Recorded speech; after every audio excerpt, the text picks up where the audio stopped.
Shock ఇచ్చింది Israel. అవును, Hamas commander Abdul Hadi Saba హతమయ్యాడు. 2023 అక్టోబర్ 7 దాడిలో కీలకంగా వ్యవహరించాడు అబ్దుల్. ఆ దాడిలో దాదాపు 1200 మంది ఇజ్రాయెల్ పౌరులు హతమయ్యారు. తాజాగా గాజాలో అబ్దుల్ను హతమార్చినట్లు ప్రకటించింది ఐడిఎఫ్. మరోవైపు గాజాపై ఇజ్రాయెల్ దాడులు కొనసాగుతున్నాయి. ఇవాళ జరిపిన దాడిలో దాదాపు 17 మందికి పైగా మృతి చెందారు. విజువల్స్ మీరు చూస్తున్నారు. ఐడిఎఫ్ కొద్దిసేపటి క్రితం ఆ ట్వీట్ చేసిన సందర్భాన్ని మీరు చూడొచ్చు. అబ్దుల్ హదీ సబా అంటూ కూడా మీరు చూస్తే కనుక ఏ నుక్బా platoon commander in the Western Khan Yunis battalion was eliminated in an intelligence-based IDF and ISA strike. Abdul al-Hadi Sabah, who operated from a shelter in the humanitarian area in Khan Yunis, was one of the leaders of the infiltration into Kibbutz near Uz during the murderous October 7 massacre. Sabah also led and advanced numerous terrorist attacks against IDF troops throughout the current war. The IDF and ISA will continue to operate against all of the terrorists who took part in the murderous October 7 massacre అంటూ కూడా మీరు చూడొచ్చు. అలాగే సబా in Israel territory on October 7th అంటూ ఆ విజువల్ని చూపిస్తూ, in fact ఆ విజువల్ని కూడా చూపిస్తూ అదిగోండి మీరు చూస్తున్నారు కదా, అతగాన్ని ఆ విజువల్తో సైతం చూపించి అతగాన్ని హతమార్చాం, అతన్ని ఎలిమినేట్ చేసామంటూ కూడా చెప్పుకొచ్చింది ఇజ్రాయెల్ డిఫెన్స్ ఫోర్స్. కొద్దిసేపటి క్రితం చేసిన ట్వీట్ ప్రస్తుతం ఇక్కడ సంచలనంగా మారింది. ఎందుకంటే ఎవరిని వదిలిపెట్టేదే లేదు, ఎవరిని విడిచిపెట్టేదే లేదంటూ కూడా మొదటి నుంచి చెప్పుకొస్తోంది ఇజ్రాయెల్. ఏ ఇరకల్లో ఉన్నా, ఎక్కడ ఉన్నా సరే వదిలిపెట్టేలేదు, విడిచిపెట్టేది లేదంటోంది. మరి ముఖ్యంగా గాజాలోని ఖాన్ యూనిస్ ప్రాంతం దాదాపుగా మనకి డౌన్ సౌత్ ఉంటుంది, కాస్త ఎడ్జ్లో ఉంటుంది. ఈ నేపథ్యంలో అక్కడ శరణార్థులు ఎక్కువగా ఉంటారు. అంటే ఇటు నార్త్కి అలాగే సౌత్కి, నార్త్ గాజాకి సౌత్ గాజాకి మధ్యలో ఉంటుంది. దాంతో కాస్త సేఫ్ పొజిషన్, అక్కడ శరణార్థులు ఎక్కువగా ఉంటారు. అక్కడ ఆ విజువల్ మీరు చూడొచ్చు. అదిగో అలా దాడి చేసిన నేపథ్యంలో ఒక్కసారిగా దాడి చేసి హతమార్చేసింది. Hamas commander హతమయ్యారు. ఒకసారి ఆ విజువల్ చూద్దాం.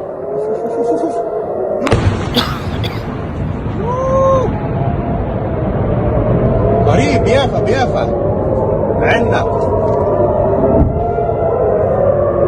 الله أكبر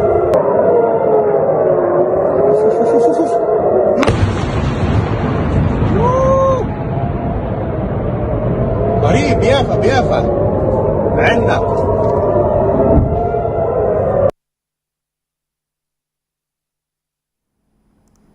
విజువల్స్ మీరు చూస్తున్నారు. ఇటు గాజా మీద వైమానిక దాడులు కొనసాగిస్తోంది ఇజ్రాయెల్. మరీ ముఖ్యంగా ఆ రోజు అక్టోబర్ 7న ఇజ్రాయెల్లోకి చొరబడి తమ పౌరులని హతమార్చిన వాళ్ళెవరిని విడిచిపెట్టేదే లేదంటోంది. ఇప్పటివరకు 45,000 మంది మృతి చెందారు ఈ ఘటన నేపథ్యంలో. దాంతోపాటు చాలామంది ఇప్పటికి ఇంకా గాయాలతో చికిత్స పొందుతున్న సందర్భం. ఈ నేపథ్యంలోనే గాజాలో ఇంకా ఆ ఉద్రిక్త పరిస్థితులు కొనసాగుతున్నాయి. ఐడిఎఫ్ ఇజ్రాయెల్ డిఫెన్స్ ఫోర్స్ తమ దాడులను కొనసాగిస్తోంది. ఇప్పటికే హమాస్కి చెందిన కీలక నేత ఇస్మాయిల్ హనియే కావచ్చు, లేకపోతే యహియా సిన్వర్ కావచ్చు, అలాగే ఖాలిద్ మషాల్ వీళ్ళందరినీ కూడా హతమార్చింది.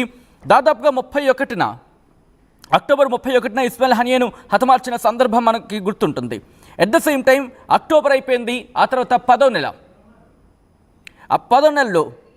17వ తారీఖుని యహియా సిన్వర్ని కూడా హతమార్చింది.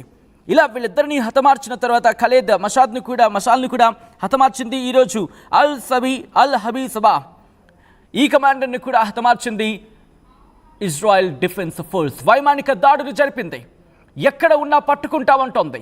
మరి ముఖ్యంగా మొదటి నుంచి ఒకటే చెబుతోంది, శరణార్థుల్ని కావచ్చు, లేకపోతే పౌరుని ముందుంచి హమాస్ తన మనుగడ కొనసాగిస్తోంది. ఈ నేపథ్యంలో ఎక్కడ ఏ ఇరకన ఉన్నా, ఏ అంచుల్లో ఉన్నా, ఏ కోణంలో ఉన్నా సరే వదిలిపెట్టేదే లేదంటోంది. ఇటు హమాస్ కావచ్చు, హెజ్బుల్లా కావచ్చు, కొద్ది రోజుల క్రితం, ఇన్ఫాక్ట్ చెప్పాలంటే కొద్ది నెలల క్రితం ఇటువంటి కీలక ప్రకటన చేసింది. హమాస్ కావచ్చు, హెజ్బుల్లా కావచ్చు, పౌరులు ఎవరు ఆశ్రయం కల్పించద్దు, ఒకవేళ ఆశ్రయం కల్పిస్తే కనుక ఆ స్థావరాలని మేము టార్గెట్ చేస్తాం, మీ లక్ష్యంగా మలుచుకొని వాటిని లక్ష్యంగా పెట్టుకొని వాటిని పేల్చేస్తాం, వాటి మీదకి దాడులు జరుపుతామంటూ కూడా ఐడిఎఫ్ చెప్పిన సందర్భాన్ని ఇక్కడ మనం గుర్తు చేసుకోవచ్చు. ఈ నేపథ్యంలోనే గాజాలో ఇంకా వైమానిక దాడులు కొనసాగుతున్నాయి, భూతల దాడులు కూడా కొనసాగుతున్నాయి. ఒకటే చెబుతోంది ఇజ్రాయెల్, 2023 అక్టోబర్ 7న జరిగిన దాడికి దానికి సంబంధించి ప్రతీకారం తీర్చుకుంటామంటోంది ఇజ్రాయెల్.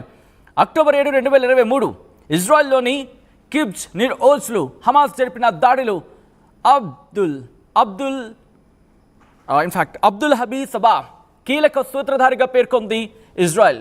మరీ ముఖ్యంగా ఇక్కడ ఈ టార్గెట్లో అంటే హమాస్కి సంబంధించి హమాస్ పాయింట్ ఆఫ్ వ్యూలో చూస్తే హమాస్ పాయింట్ ఆఫ్ వ్యూలో దాదాపుగా దాడి జరిగింది. దాడి జరిపిన తర్వాత 1200 మంది ఇజ్రాయిలీ పౌరులు అక్కడ హతమార్చడం జరిగింది హమాస్. ఈ నేపథ్యంలో అప్పటి నుంచే ప్రతిదాడి మొదలుపెట్టింది ఇజ్రాయెల్. గాజాలో దాడిని వేగవంతం చేసింది. కొన్ని సందర్భాలైతే ఉత్తర గాజా పౌరుని ఖాళీ చేసేయండి, మేము భూతల దాడులకు సిద్ధమవుతున్నాం అంటూ కూడా చెప్పుకొచ్చింది. ఆ తర్వాత ఉత్తర గాజా నుంచి అందరూ దక్షిణ గాజా వైపు వెళ్ళిపోయారు. మరి కొంతమంది ఖాన్ యూనిస్ ప్రాంతంలో ఉండిపోయి అక్కడ శరణార్థులుగా మారిపోయారు. కొన్ని సందర్భాలైతే ఖాన్ యూనిస్ నుంచి కూడా ఖాళీ చేసే కింద ఈజిప్ట్ అక్కడ ఒక పాయింట్ ఉంటుంది. ఆ పాయింట్ నుంచి వాళ్ళు బయటకు వచ్చే సందర్భం రఫా బోర్డర్ నుంచి బయటకు వచ్చేదాని ప్రయత్నాలు చేసి అక్కడ ఈజిప్ట్లో అలౌ చేసిన సందర్భం లేదు. అంతవరకు వెళ్ళిపోయినట్టు అర్థం చేసుకోవచ్చు. ఉత్తర గాజా ఖాళీ, మధ్య గాజా ఖాళీ, దక్షిణ గాజాకు వచ్చేస్తే రఫా బోర్డర్కి సంబంధించి అక్కడ చాలామంది ఇరుక్కుపోయిన పరిస్థితి ఇటు ఈజిప్ట్కి సంబంధించి. ఆ తర్వాత యుఎన్ ఐక్యరాజ్య సమితి రెస్పాండ్ అయిన తర్వాత సహాయ సహకారాన్ని రఫా బోర్డర్ మీదుగా అందించిన సందర్భాన్ని చూసాం. కానీ అప్పటికే యుద్ధం పతాక స్థాయికి చేరిపోయింది. హమాస్కి ఇజ్రాయెల్కి మధ్య యుద్ధం భీకర స్థాయిలో జరుగుతోంది. మరికొంతమందికి అయితే కనీసం నీళ్లు కూడా అందని పరిస్థితి.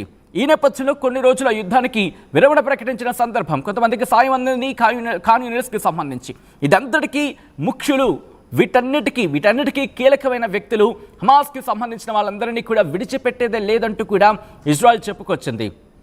మరి ముఖ్యంగా శరణార్థి శిబిరాల మీద దాడి చేసిన సందర్భంలో ఒక మాట చెప్పింది ఇజ్రాయెల్.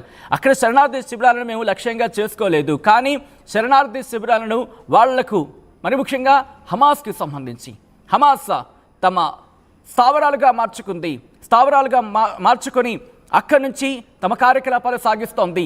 ఈ నేపథ్యంలోనే వాటిని మేము టార్గెట్ చేస్తున్నాం. కాబట్టి పౌరులు ఎవ్వరు కూడా హమాస్ కావచ్చు, హెజ్బుల్లాకి సంబంధించి కూడా ఇదే సేమ్ డైలాగ్ వేస్తుంది. హమాస్ కావచ్చు, హెజ్బుల్లాకి సంబంధించి సేమ్ డైలాగ్ అని చెప్పుకోవాలి. హమాస్కి ఎవరైనా ఆశ్రయం కల్పించిన వాళ్లకు స్థావరంగా వాళ్ళ ఇళ్లను కావచ్చు, లేకపోతే పౌరులు ఎవరైనా కూడా హమాస్కి స్థావరంగా వాళ్ళ ఇళ్లను ఇచ్చినా లేకపోతే వాళ్ళకి ఆశ్రయం కల్పించినా వాటిని లక్ష్యంగా చేసుకుని దాడులు చేస్తూ ఉంటూ అప్పటి నుంచే హెచ్చరిస్తూ వస్తోంది. దాదాపు ఏడాది గడిచిపోయింది. ఏడాదికి పైగానే గడిచిపోయినప్పటికీ కూడా ఇటు ఇజ్రాయెల్ డిఫెన్స్ ఫోర్స్ తమ వైమానిక దాడులను కొనసాగిస్తోంది. ఒక పక్క భూతల దాడులను కూడా కొనసాగిస్తోంది. ఒక పక్క హౌతీ రెబల్స్తో పోరాడుతోంది. కొద్ది రోజుల వరకు కూడా హెజ్బుల్లాతో పోరాడింది. గాజాలో హమాస్తో ఇంకా తన పోరాటాన్ని కంటిన్యూ చేస్తూ ఉంది. ఇరాన్ కూడా మధ్యలో కలగజేసుకున్న సందర్భాన్ని చూసాం. ఇంకొక 3వ ప్రపంచ యుద్ధం తప్పదా అనుకుంటున్న తరుణంలో కాస్త శాంతి చర్చలు జరిగి ఇక్కడ హెజ్బుల్లా శాంతించిన సందర్భం.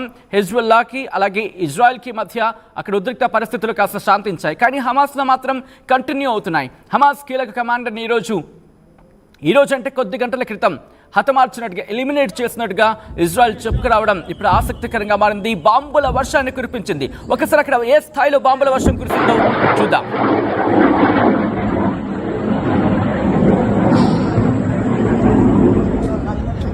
ده واو كده لين بوم شامة شام